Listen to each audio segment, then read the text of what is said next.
scene, and he noticed what appeared to be the name of another witness to the Chinatown killing. I found that witness. His name was Stephen Morris.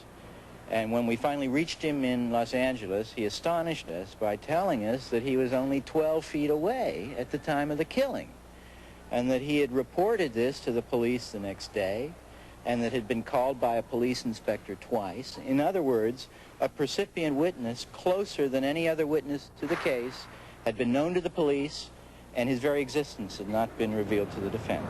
I told them that I had witnessed a murder. But Stephen Morris says homicide investigators never followed up on his offer of information, and he would have contradicted prosecution witnesses. But you have seen Chol Soo Lee since then? Oh, yes. Oh, yeah. Was he one of the men? No, he wasn't. You're absolutely certain of that? I'm positive. He was a witness who I consider to be basically lying, to put it bluntly. When I spoke to Mr. Morris... Homicide investigator Frank Falzone says he had talked with Morris in 1973 and didn't believe his story. But an appeals judge did. He had nothing to add to the case. A judge whose job it is to judge credibility of witnesses, to make decisions if evidence was suppressed, decided that Steve Morris was suppressed and that fact led to a reversal. The reversal meant Chol Soo Lee would be tried a second time for the Chinatown killing. And because it was a life-or-death matter for him, his attorneys prepared an elaborate defense. They ordered the construction of a scale model of the murder scene in Chinatown, aiming to create uncertainty about the 3 eyewitnesses whose testimony would again form the basis of the prosecution in the Chinatown retrial. The defense witnesses were much closer. And investigators combed crime scene photographs for possible Asian witnesses. In this photograph, they identified an Asian American named Stephen Lowe, who, when contacted, said he saw the killer toss his gun into the alley, and that it was not Chol Soo Lee.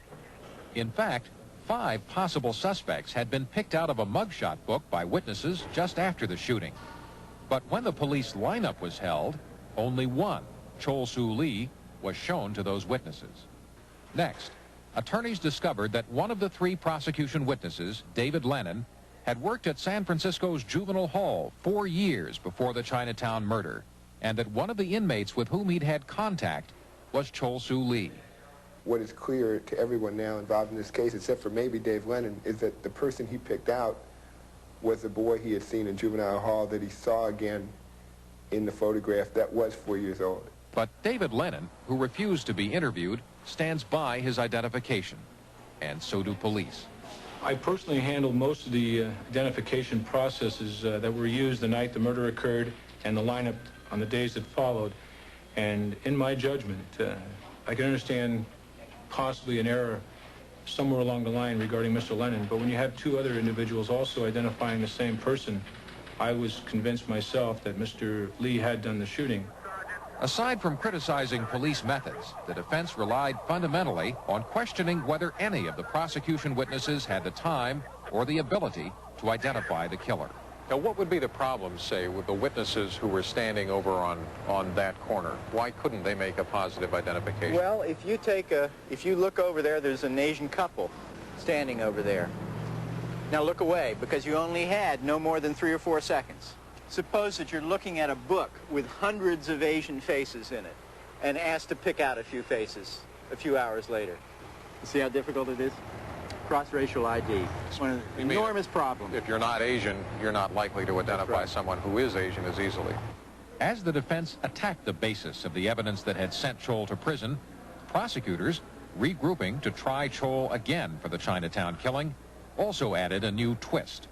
In Chol's second trial for the Chinatown murder, the prosecution produced a new witness, a man named Arthur Serrato, a former prison mate of Chol's who claimed that Chol had confessed to the killing in a conversation. Arthur Serrato was a man who had committed 3 murders, who had disfigured one of his victims with a screwdriver before killing him with a shotgun blast to the head. Nevertheless, Chol's prosecutor, James Lessart, offered to appear on Serrato's behalf before the California Parole Board.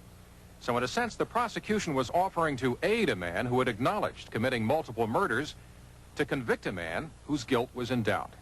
And that's what Arturo Serrato was all about. That's what the confession was about. It was fabricated. It was disgusting. that that kind of witness was used, and the jury understood right away that if the government has to use these kind of people to prosecute someone, then they don't have a case. We wanted to ask Prosecutor Lessart about his offer to stand up for Serrato and use him as a witness in Chol's second trial, but Lessart refused an interview. My son locked up 9 years. With an aggressive defense and the support of Asian Americans who packed the courtroom for his retrial, Chol Soo Lee was acquitted of the Chinatown murder of Yip Yi Tak 9 years after he'd begun serving time for it.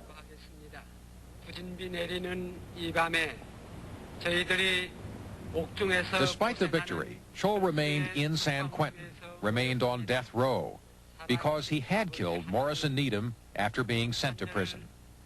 Supporters staged a candlelight vigil in Sacramento late in 1982, demanding that outgoing Governor Jerry Brown issue a pardon for Chol. But neither Brown nor his successor, George Deukmejian, responded to the pardon demands, waiting for the courts to act.